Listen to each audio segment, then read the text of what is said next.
അവർക്ക് ആ ഉടമ്പടി എടുത്ത പ്രകാരമുള്ള വിഷയങ്ങൾ സുവിശേഷത്തിൻ്റെ ഒരു വിചാരധാര, ദ ഗോസ്പൽ റീസൺ അല്ലെങ്കിൽ ഗോസ്പൽ റീസണിങ്, സുവിശേഷം മുന്നോട്ട് വെക്കുന്ന, വിശ്വാസികളുടെ മുമ്പിൽ വെക്കുന്ന ഒരു ഡിവൈൻ റീസൺ ഉണ്ട്. നമ്മൾ പറയുന്നൊരു മാനുഷികമായ റീസൺ അല്ലത്. വെച്ചാൽ എല്ലാ ഡിവൈൻ റീസണും അനുസരിച്ച് ഈ ഉടമ്പടിയെ എങ്ങനെ സമീപിക്കാൻ പറ്റും, ഉടമ്പടി വിഷയങ്ങളെ എങ്ങനെ സമീപിക്കാൻ പറ്റും, ഉടമ്പടി വിഷയങ്ങൾ എന്താണ് ലക്ഷ്യം വെക്കുന്നത്, അങ്ങനെ വളരെ ശ്രദ്ധയോടെ ഇരിക്കേണ്ട. എന്നാൽ അങ്ങനെ ഇരുന്നാൽ പെട്ടെന്ന് നമ്മുടെ ഉടമ്പടി വിഷയത്തിൻ്റെ മേൽ ദൈവിക ഇടപെടലുണ്ടാകുന്ന സുവിശേഷ മാർഗങ്ങളാണ് പലപ്പോഴും നമ്മൾ ഉടമ്പടിയിൽ ധ്യാനിക്കുന്നത്. പ്രാർത്ഥിക്കുക. കർത്താവായ ദൈവമേ, ഞങ്ങളിപ്പോൾ കൂടിക്കൊണ്ടിരിക്കുന്ന ഉടമ്പടി ധ്യാനത്തിലൂടെ വെളിവാകുന്ന സുവിശേഷ വഴികൾ കണ്ടെത്തുവാൻ അതിന് അനുപേക്ഷണീയമായ ദൈവവചനങ്ങൾക്ക് ഗ്രഹിക്കാൻ പ്രത്യേക അഭിഷേകം ലഭിക്കാൻ ഞങ്ങളുടെ ഹൃദയത്തെയും അതിരത്തെയും ചിന്തകളെയും വിചാരധാരകളെയും അങ്ങ് പൂർണ്ണമായി ഈ ആരാധനാ നിമിഷം ഏറ്റെടുക്കണമേ എന്ന് പ്രാർത്ഥിക്കുന്നു. ആരാധന ആരാധന ഹല്ലേലൂയ ഹല്ലേലൂയ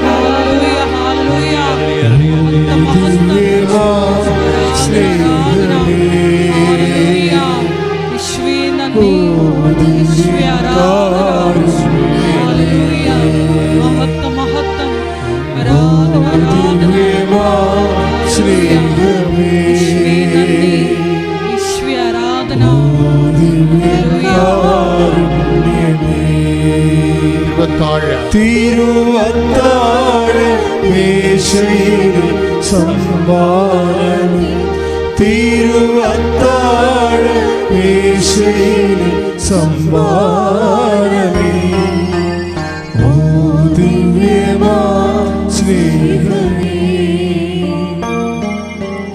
ഓ ദിവ്യകാരുണ്യമേ.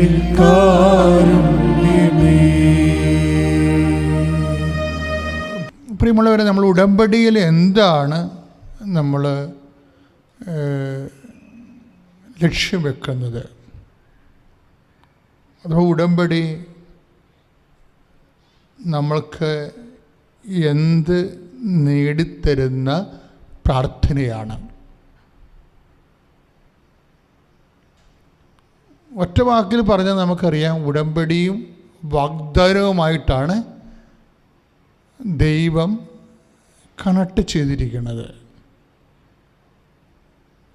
ഉടമ്പടിയുടെ കൂടെ തന്നെയാണ് ദൈവം എപ്പോഴും വാഗ്ദാനങ്ങളെക്കുറിച്ച് പറയുന്നത്.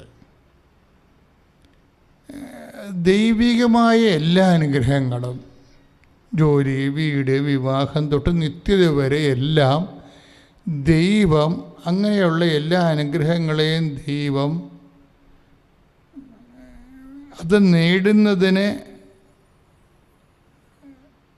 നമ്മളെ പ്രേരിപ്പിക്കുന്ന രീതിയിൽ ദൈവം അത് സിമ്പിൾ ബ്ലെസ്സിങ്സ് എന്നല്ല പറഞ്ഞിരിക്കുന്നത്. കേവല അനുഗ്രഹങ്ങളല്ല, ദൈവം വാഗ്ദാനങ്ങളാണ്. ദൈവത്തിൽ നിന്ന് നമുക്ക് ലഭിക്കണതെല്ലാം വാഗ്ദാനങ്ങളുടെ അടിസ്ഥാനത്തിലാണ്. ഇപ്പോൾ നമ്മൾ ഗവൺമെൻറ്റിൽ ഒരു അല്ലെങ്കിൽ പഞ്ചായത്തിൽ ഒരു ഉദാഹരണം പറയുകയാണ് ഞാൻ. പഞ്ചായത്തിൽ ഒരു നമ്മുടെ വീട്ടിലുള്ള കുളം അല്ലെങ്കിൽ ഒരു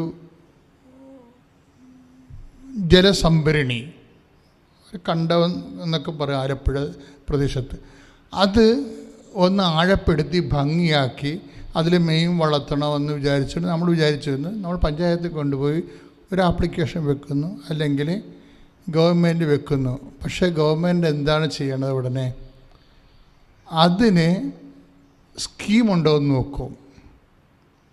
അതൊക്കെ മുമ്പ് തന്നെ ഗവൺമെൻറ്റിന് ആ വിഷയത്തിൽ പദ്ധതി ഉണ്ടോ എന്ന് നോക്കും. പദ്ധതിയാണ് ആദ്യം നോക്കുന്നത്. പദ്ധതി ഇല്ലെങ്കിൽ അപ്പം തന്നെ അപേക്ഷ തള്ളിപ്പോകും. പദ്ധതി ഉണ്ടെങ്കിൽ അതൊരു സ്കീം ഉൾപ്പെടുത്തിയായിരിക്കും ഗവൺമെൻറ് അത് ജനങ്ങളിലേക്ക് കൊടുക്കുന്നത്. അതിൻ്റെ സ്കീം ഇപ്പോഴുണ്ടോ എന്ന് നോക്കും. പദ്ധതി ഉണ്ടായിട്ട് കാര്യമില്ല, സ്കീം ഇപ്പോഴും ഉണ്ടാകണം. അപ്പോഴിതുപോലെ തന്നെയുള്ള വിഷയമാണ് ബൈബിളിലുള്ളത്. പക്ഷെ ബൈബിളിലുള്ള ഒരു വിഷയം എന്ന് വെച്ച് കഴിഞ്ഞാൽ എല്ലാത്തിനും വേണ്ടി പദ്ധതി ഉണ്ടെന്നുള്ളതാണ്. എല്ലാത്തിനും വേണ്ടി സ്കീമുണ്ട്. അതാണ് ഈ ലോകത്തിൻ്റെ രാജ്യവും ദൈവരാജ്യവും തമ്മിലുള്ള വ്യത്യാസം. ഇപ്പോൾ ലോകരാജ്യത്തിൽ ഇന്ന ചില കാര്യങ്ങൾക്ക് ചില കാലങ്ങളിലായിരിക്കും പദ്ധതി ഉണ്ടാകണത്, സ്കീമുണ്ടാകണത്. ദൈവരാജ്യത്തിൽ എല്ലാ കാര്യങ്ങൾക്കും എല്ലാ കാലങ്ങളിലും സ്കീമുണ്ടാകും. ഈ ഒരു വ്യത്യാസമുണ്ട്. എല്ലാ കാര്യങ്ങൾക്കും സ്കീമുണ്ടാകുമെന്ന് പറഞ്ഞാൽ എന്താണെന്ന് അറിയാമോ? ഇപ്പോൾ റിയ റേച്ചലിൻ്റെ സാക്ഷ്യം കേട്ടാൽ നമ്മൾക്ക് വളരെ സർക്കാസ്റ്റിക്കായിട്ട് തോന്നും. റിയ റേച്ചൽ എന്താ പറയണത്? ആ സാക്ഷ്യം നല്ല റീച്ചിങ്ങുള്ള സാക്ഷ്യമാണ്. അവരുടെ വിഷയം, അവരുടെ ഒരു 12 വയസ്സിൽ വെച്ച് അവരുടെ മുടി മൊത്തം പോകും, തലമുടി മൊത്തം നഷ്ടപ്പെടും. അപ്പോൾ നമുക്കറിയാമല്ലോ. എന്നിട്ട് ഇതിനു വേണ്ടി ഇവർ 8 കൊല്ലത്തോളം ചികിത്സ നടത്തും. കാര്യം പെൺകുട്ടിയാകുമ്പോൾ, വളർന്നു വരുന്ന പെൺകുട്ടിയാകുമ്പോൾ അവരത് പറയുന്നുണ്ട്. വളർന്നു വരുന്ന ഒരു പെൺകുട്ടിക്ക് തലമുടി നഷ്ടപ്പെട്ടാൽ ഉണ്ടാകുന്ന വിഷമങ്ങളെക്കുറിച്ച് ചിന്തിക്കാൻ പറ്റാത്ത മാനസിക പീഡ അവർ അനുഭവിക്കുകയാണ്. എല്ലാ മേഖലകളിലും അത് പ്രശ്നമാകും. അവരുടെ പ്രൊഫഷനെ ബാധിക്കും, വിവാഹത്തെ ബാധിക്കും, കുറേ പ്രശ്നങ്ങളാണ്. അല്ലാതെ നമ്മളൊരു തലമുടി കൊഴിഞ്ഞു പോകുന്ന പ്രശ്നം അല്ലത്. അത് മുന്നോട്ട് ചെല്ലുന്തോറും ഉത്കണ്ഠകളുടെ പെരുക്കമാണ് വരുന്നത്. എന്താ വരണത്? അത് അവരുടെ പ്രൊഫഷനെ ബാധിക്കും തീർച്ചയായിട്ടും. പിന്നീട് അവരുടെ വിവാഹത്തെ ബാധിക്കും. ഇങ്ങനെ കുറേ വിഷയങ്ങളാണ് അവർ അഭിമുഖീകരിക്കുന്നത്. അതുകൊണ്ട് അവർ 8 കൊല്ലമാണ് ഈ റിയ റേച്ചൽ ചികിത്സ നടത്തുന്നത്. അപ്പോൾ ദാറ്റ് മീൻസ് 8 കൊല്ലം എന്ന് പറയുമ്പോൾ ഒരുമാതിരിപ്പെട്ട ലഭ്യമായിട്ടുള്ള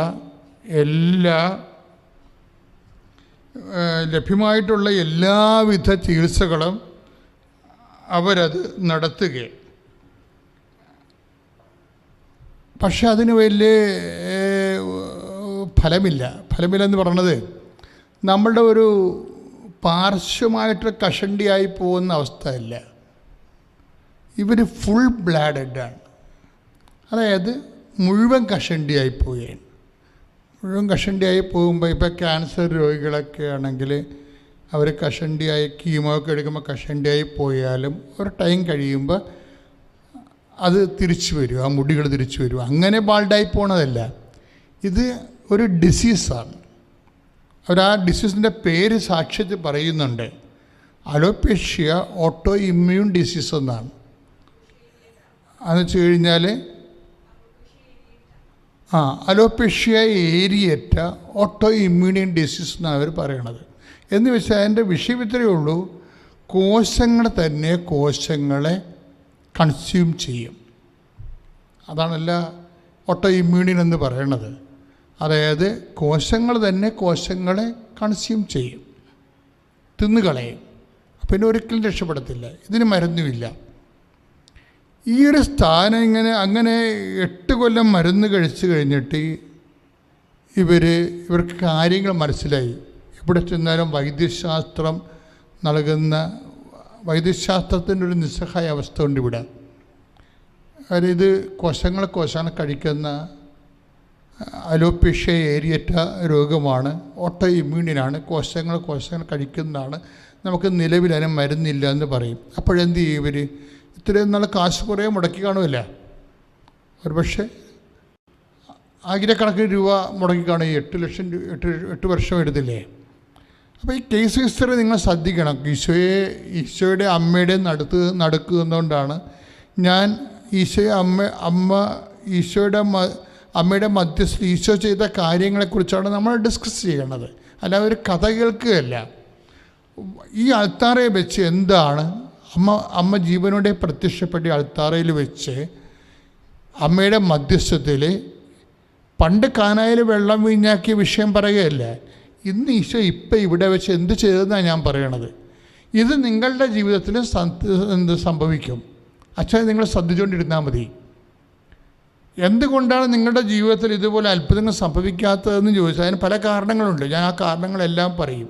ആ കാരണങ്ങളെല്ലാം നിങ്ങൾ ഈ ധ്യാനത്തിലൂടെ റെക്ടിഫൈ ചെയ്താൽ ഇതുപോലെ തന്നെ സെയിം എക്സ്പീരിയൻസ് നമുക്ക് ഏത് സമയത്തും ഉണ്ടാവും.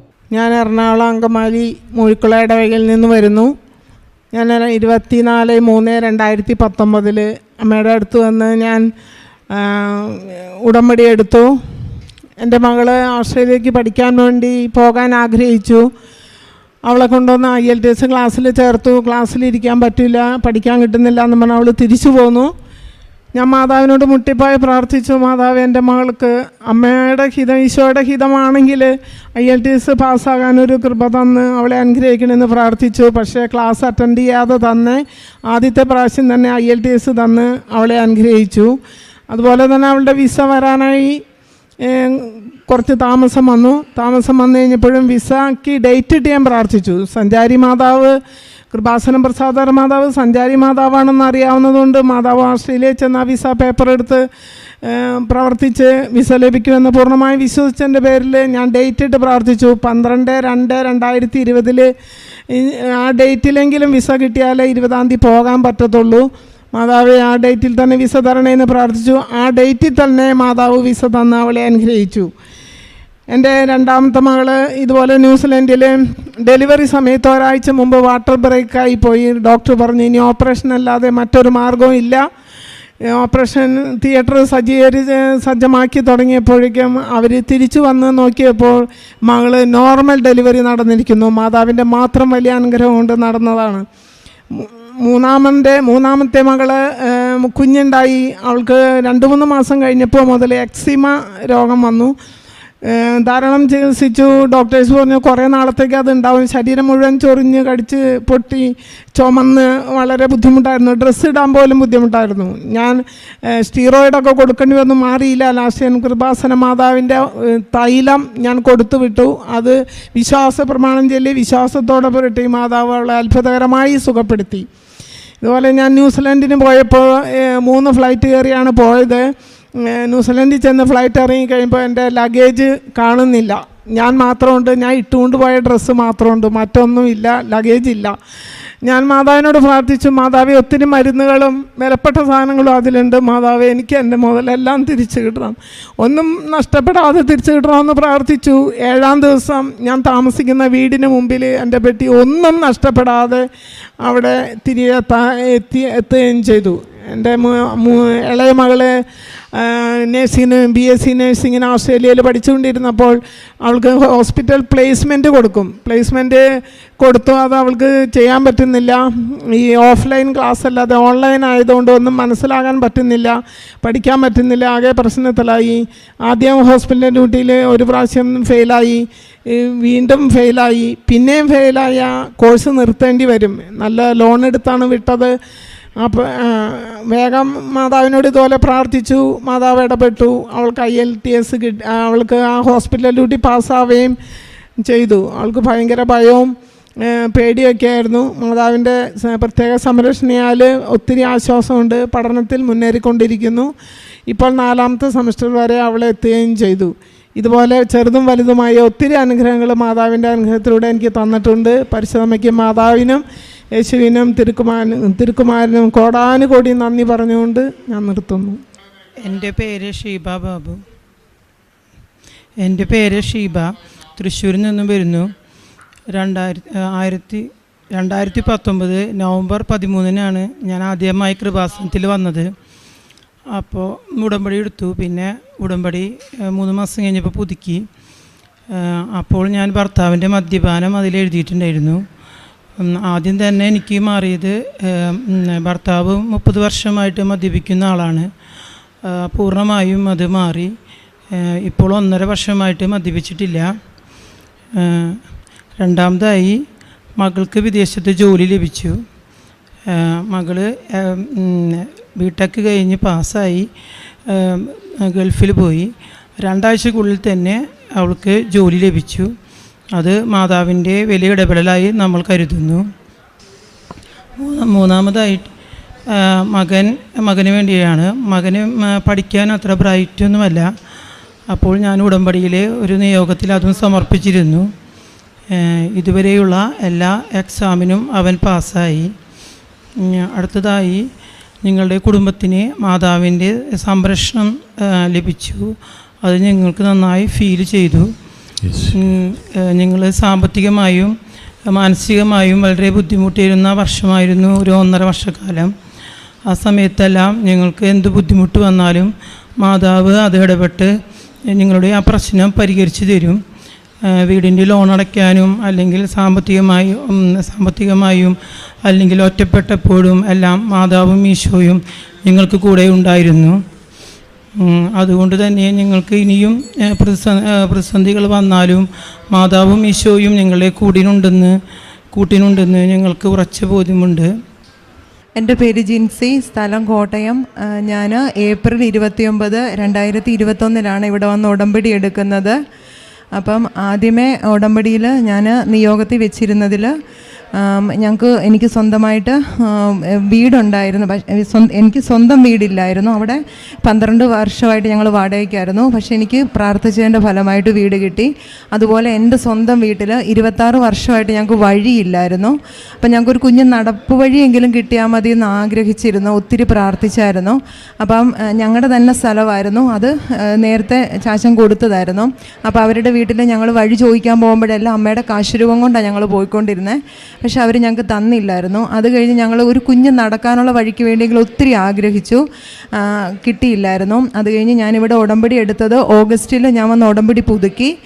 സെപ്റ്റംബറിൽ നല്ലതുപോലെ 8 നോയമ്പൊക്കെ എടുത്തു കഴിഞ്ഞപ്പം അവർ ഞങ്ങളെ ഇങ്ങോട്ട് വിളിച്ചിട്ട് പറഞ്ഞു, നിങ്ങൾക്ക് വഴിയല്ല 5 സെൻറ്റ് സ്ഥലം തരാമെന്ന് പറഞ്ഞു. പക്ഷേ ഞങ്ങൾക്കത് എങ്ങനെ മേടിക്കുമെന്ന് അറിയില്ലായിരുന്നു. കാര്യം 1 സെൻറ്റിന് 3 ലക്ഷം വെച്ചായിരുന്നു അവർ ചോദിച്ചത്. ഞങ്ങളെ കൊണ്ട് കൂട്ടിയാൽ കൂടില്ലായിരുന്നു അത്. പക്ഷേ എങ്കിലും എങ്ങനെയോ 2 ലക്ഷം കൊടുത്ത് ഞങ്ങൾ അഡ്വാൻസ് കൊടുത്തു. പെട്ടെന്ന് തന്നെ ഞാൻ എന്നിട്ട് ഇവിടെ പുതുക്കാൻ വേണ്ടി വരുമ്പോൾ എനിക്ക് ജനുവരിയിലായിരുന്നു ആധാരം നടത്തേണ്ടിയിരുന്നത്. അപ്പം എന്താണെന്നൊന്നും അറിയില്ലായിരുന്നു. ആധാരത്തിന് എന്താ ചെയ്യേണ്ടതെന്ന് അറിയില്ല. കാര്യം 17 ലക്ഷത്തോളം മൊത്തം ആകുമായിരുന്നു. അങ്ങനെ വിഷമിച്ച് നിൽക്കുന്ന സമയത്ത് കൊടുത്ത പൈസ പോകുമെന്നൊരു ഘട്ടം വരെ വന്നു, ജനുവരിയൊക്കെ ആയപ്പം. പക്ഷേ പ്രത്യക്ഷീകരണ പ്രാർത്ഥനയും കാശുരൂപം പിടിച്ചൊക്കെ എപ്പോഴും പ്രാർത്ഥിക്കുമായിരുന്നു. ഞാൻ പോലും പ്രതീക്ഷിക്കാതെ, എനിക്കറിയില്ല അതെങ്ങനെയാണ് നടന്നതെന്ന്, എനിക്ക് ഇപ്പോഴും അറിയത്തില്ല. കറക്റ്റ് സമയത്ത് ആധാരം ഒരു കുറവുമില്ലാതെ ആധാരം നടന്നു. ഞങ്ങളുടെ സ്വന്തത്തിലുള്ളവരാണെങ്കിൽ പോലും അവരുടെ സ്വർണ്ണമായിട്ടും പിന്നെ അതുപോലെ തന്നെ ആ സമയത്ത് പലരും, ഇപ്പോഴും എനിക്കറിയില്ല ആരൊക്കെയാണ് വന്നതെന്ന്, സഹായിച്ചതെന്നും എനിക്കിപ്പോഴും അറിയില്ല. ഞങ്ങളുടെ ഒരു കുഴപ്പവും കൂടാതെ എനിക്ക് ആധാരം ഫുള്ളും നടത്താൻ പറ്റി. ഞാൻ ശരിക്കും ഒരു നടപ്പ് വഴിയാണ് അമ്മയോട് ഞങ്ങൾ ചോദിച്ചുകൊണ്ടിരുന്നത് 26 വർഷമായിട്ട്. പക്ഷേ അമ്മ ഞങ്ങൾക്ക് 5 സെൻറ്റ് സ്ഥലം, 5-5.25 സെൻറ്റ് സ്ഥലമാണ് ഞങ്ങൾക്ക് തന്നത്. അത് കിട്ടാനുള്ള യാതൊരു യോഗ്യതയും ഞങ്ങൾക്കില്ല. പക്ഷേ അമ്മ ഇടപെട്ട് ഞങ്ങൾക്കത് നടത്തി തന്നു. അതിന് കടങ്ങളുണ്ട് എങ്കിൽ പോലും അത് കൃത്യമായിട്ട് നടന്നു. പിന്നെ എൻ്റെ കുഞ്ഞിൻ്റെ കയ്യിലും കാലിലും ഒക്കെ നിറച്ചും അരുമ്പാറയുണ്ടായിരുന്നു. അത് കുഞ്ഞിലെ മുതൽ അവനിപ്പോൾ 6ാം ക്ലാസ്സിലാണ് പഠിക്കുന്നത്. അപ്പോൾ കൈവെള്ളയ്ക്കകത്തൊക്കെ നിറച്ചും അരുമ്പാറയും കാലിനകത്തൊക്കെ ഉള്ളതുകൊണ്ട് അവന് ഭയങ്കര ബുദ്ധിമുട്ടായിരുന്നു ക്ലാസ്സിലൊക്കെ പോയിരിക്കുമ്പോഴൊക്കെ. ഇപ്പോൾ ഇങ്ങനെ എപ്പോഴും ചൊറിഞ്ഞുകൊണ്ടിരിക്കുമായിരുന്നു അതിൽ. അപ്പോൾ ഡോക്ടറെയൊക്കെ കൊണ്ട് കാണിച്ച് മരുന്ന് മേടിച്ചിട്ടൊന്നും കുറഞ്ഞില്ലായിരുന്നു. അങ്ങനെ ഇവിടുത്തെ അമ്മയുടെ ഉടമ്പടി തൈലം, വെഞ്ചിരിച്ച അമ്മയുടെ തൈലം ആ കാശുരു അവൻ്റെ അരുമ്പാറയുള്ള ഭാഗത്തെല്ലാം ഞാൻ പുരട്ടി എന്നും വിശ്വാസപ്രമാണം പ്രത്യക്ഷീകരണ പ്രാർത്ഥനയും ചെല്ലും. അവനും എൻ്റെ ഒപ്പം നിന്ന് ചെല്ലുമായിരുന്നു. കുഞ്ഞിങ്ങനെ കൊണ്ടുവരുമായിരുന്നു, അമ്മ കയ്യെ തേച്ചത്, ആ കാലെ തേച്ച് ആ ഉടമ്പടി തൈലം തേച്ച് തരാൻ പറഞ്ഞുകൊണ്ട്. എന്നിട്ട് എന്നോട് പറഞ്ഞു, അമ്മ സാക്ഷ്യം പറയാൻ പോകുന്നുണ്ട്, ഞാനും വരുമെന്ന് പറഞ്ഞു. പക്ഷേ എനിക്കൊന്ന് കൊണ്ടുവരാൻ പറ്റിയില്ല കുഞ്ഞിനെ. അവൻ്റെ കയ്യിലും കാലിലും പരിപൂർണമായിട്ട് ഒരു പാട് പോലും ഇല്ലാതെ അടർന്ന് മൊത്തത്തിൽ അത് പോയി കിട്ടി. ഇത്ര അനുഗ്രഹങ്ങൾ തന്ന അമ്മയ്ക്കും തിരുക്കുമാരനും 1000 നന്ദി പറയുന്നു. എൻ്റെ പേര് ബീന തോമസ്. ഞാൻ തൃശ്ശൂർ ജില്ലയിൽ നിന്ന് അന്നമനട ക്രിസ്തുരാജ ദേവാലയത്തിലെ അംഗമാണ്. ഞാൻ 2021 ഡിസംബർ 1-ാം തീയതി വന്ന് ഉടമ്പടി എടുത്തു. എൻ്റെ ഭർത്താവ് തികച്ചും ഒരു മദ്യപാനിയായിരുന്നു. 50 വർഷത്തിലേറെ പഴക്കമുള്ള മദ്യപാനിയായിരുന്നു. പല സ്ഥലത്തും പ്രാർത്ഥനയ്ക്കും ധ്യാനത്തിനും ഒക്കെ ഞാൻ കൊണ്ടുപോയി. മദ്യകുടി മാറാനുള്ള മരുന്നുകളും കഴിച്ചു. പഴയതുപോലെ 3-4 ദിവസം കഴിയുമ്പോൾ പഴയ സ്ഥിതിയിലേക്ക് തന്നെ ആൾ തിരിച്ചെത്തും. ഉടമ്പടി എടുത്ത് ഞാൻ ഇവിടെ നിന്ന് പോയി 3 ദിവസം 4 ദിവസം ആയപ്പോഴേക്കും മദ്യം കഴിച്ച് ഭക്ഷണം കഴിച്ചുകൊണ്ടിരിക്കലേ പെട്ടെന്നൊരു നെഞ്ചുവേദന വന്നു. എൻ്റെ മനസ്സിൽ പറഞ്ഞു എൻ്റെ അമ്മ ഇടപെടണതായിരിക്കുള്ളൂ അതെന്ന്. അടുത്തുള്ള ഹോസ്പിറ്റലിൽ കൊണ്ടുപോയി, കാർഡിയോളജിനെ കാണിക്കാൻ അവിടുന്ന് വേറെ ഹോസ്പിറ്റലിൽ കൊണ്ടുപോയി. അവിടെ ഇല്ലാണ്ടായപ്പോൾ വേറൊരു ഹോസ്പിറ്റലിലേക്ക് കൊണ്ടുപോയി. അവിടുത്തെ ഡോക്ടറുടെ ഉപദേശപ്രകാരം പരിശുദ്ധ അമ്മ ആ ഡോക്ടറുടെ നാവിൽ പറഞ്ഞു കൊടുത്തു, മദ്യം ഉപയോഗിച്ചാൽ നീ അറ്റാക്ക് വന്ന് മരിച്ചു പോകുമെന്ന്. ആ ഒരു സംസാരത്തിലൂടെ 50 വർഷത്തിലേറെ പഴക്കമുള്ള മദ്യപാനം മാറി. 5 മാസമായി കഴിക്കില്ല, തൊടില്ല, ഒന്നും ചെയ്യില്ല.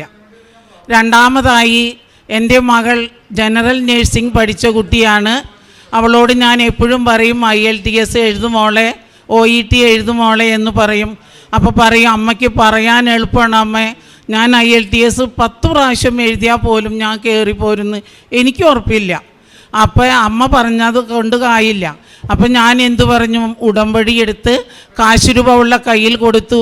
മോളി ഈ കാശുരൂപം പിടിച്ച് പരിശുദ്ധ അമ്മ മോളെ കരം പിടിച്ച് രക്ഷിച്ചോളും.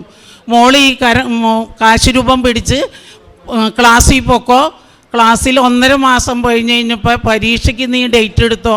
നിന്നെ പരിശുദ്ധ അമ്മ രക്ഷിച്ചോളും മോളെ, നിന്നെ കരം പിടിച്ച് അമ്മ കൈ ഉയർത്തിക്കോളും എന്ന് പറഞ്ഞു. ഫസ്റ്റ് പ്രാവശ്യം തന്നെ പരീക്ഷ എഴുതി അവൾ നല്ല മാർക്കോടുകൂടി പാസ്സായി. UK പോയി. ഇപ്പോൾ 1.5 മാസമായി അവൾ ജോലി ചെയ്യുന്നു. അത് എൻ്റെ പരിശുദ്ധ അമ്മയുടെ ഇടപെടൽ മാത്രമാണ്.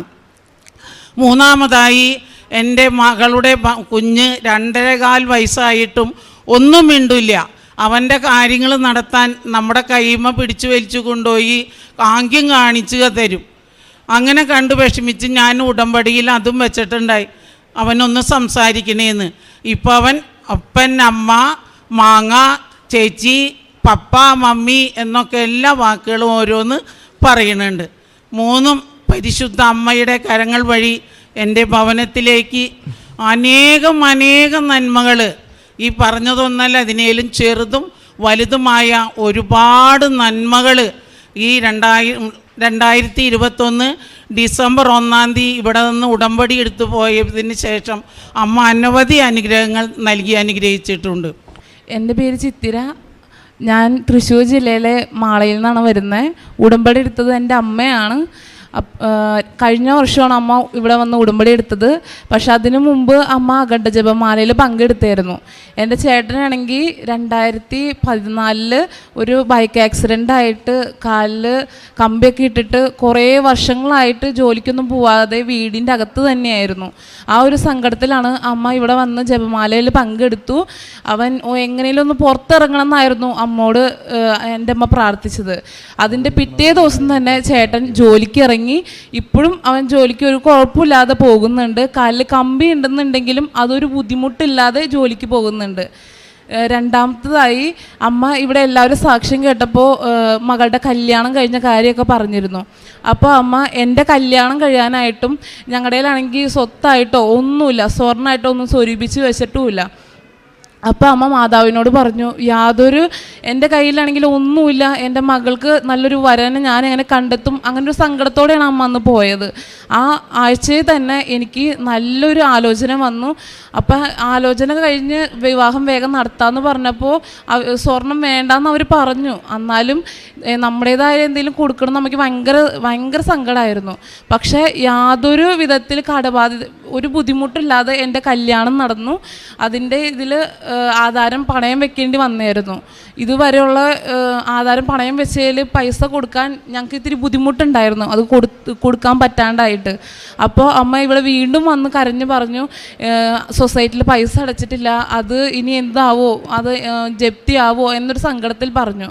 അങ്ങനെ പ്രാർത്ഥിച്ച് ഒരാഴ്ച ആകുമ്പോഴേക്കും പോൾ എന്ന ഒരു ചേട്ടൻ വഴി അമ്മയ്ക്ക് കുറച്ച് പൈസ കൊടുത്ത് സഹായിച്ചു. അതായത് ഇതുവരെയുള്ള എല്ലാ പൈസ അടച്ചു തീർക്കാനായിട്ട് അതുവഴി സാധിച്ചു. പിന്നെ ഞാൻ post BSc Bangalore first year പഠിക്കുന്നുണ്ടായിരുന്നു. അപ്പോൾ അതിനും ഫീസ് അടയ്ക്കാനായിട്ടും അതേപോലെ പരീക്ഷയും ഭയങ്കര ടഫൊക്കെ ആയിരുന്നു. പക്ഷേ ഇവിടെ പ്രാർത്ഥിച്ചതിൻ്റെ ഫലമായി എക്സാം നല്ല രീതിയിൽ എഴുതാനും അതിൻ്റെ റിസൾട്ട് വന്നു. ഞാൻ നല്ല രീതിയിൽ പാസ്സാവുകയും ചെയ്തു. എൻ്റെ പേര് സിസിലി. ഞാൻ കടുത്തുരുത്തിയിൽ നിന്ന് വരുന്നു. 2019 മെയ് 24-ാം തീയതിയാണ് ഇവിടെ വന്ന് ഉടമ്പടി എടുത്തത്. എൻ്റെ മോളെ IELTS-ന് 3 മാസത്തെ കോഴ്സിന് ചേർന്നു. പരീക്ഷ എഴുതാൻ പോയപ്പോൾ കാശ് രൂപമൊക്കെ ആയിട്ട് പോയി. 1.5 മാസം കൊണ്ടാണ് കോഴ്സ് എഴുതിയത്. നല്ല സ്കോറോടുകൂടി പാസ്സാവുകയും ചെയ്തു. പിന്നീട് 2 വർഷമായിട്ട് അവൾക്ക് ജോലി ഇല്ലാതിരിക്കുകയായിരുന്നു. അത് മാതാവിൻ്റെ ഉടമ്പടിയിൽ വെച്ച് പ്രാർത്ഥിച്ചതിൻ്റെ ഫലമായി അവൾക്ക് ജോലി കിട്ടി. പിന്നെ ഉടമ്പടിയിൽ വയ്ക്കാത്തൊരു കാര്യം, ഞാനും മോളും ഭർത്താവും കൂടി കാറിൽ യാത്ര ചെയ്യുമ്പോൾ വലിയൊരു അപകടം ഉണ്ടായി. വണ്ടി മുഴുവൻ തകർന്നു പോയെങ്കിലും ഞങ്ങൾക്കൊരു അപകടം ഉണ്ടായില്ല. ഉടമ്പടി കാശുരും എൻ്റെ കയ്യിലുണ്ടായിരുന്നു. ഞാൻ പ്രാർത്ഥിച്ചുകൊണ്ടാണ് വണ്ടിയിലിരുന്നത്. അങ്ങനെയാണ് മാതാവ് ഭയങ്കര ഒരു അത്ഭുതകരമായി ഞങ്ങളെ രക്ഷിച്ചു. പിന്നെ പൂർത്തിയാകാതെ 10 വർഷത്തോളമായിട്ട് ആഗ്രഹിച്ചിരുന്ന ഞങ്ങളുടെ വീടിൻ്റെ പണി മുഴുവൻ പൂർത്തിയാകണമെന്ന്. അത് ഞങ്ങൾക്ക് മാതാവ് സാധിച്ചു. നല്ലൊരു വീട് പണിയാനും നന്നായിട്ട് അത് പൂർത്തീകരിക്കാനും സാധിച്ചതിൽ അമ്മയ്ക്കും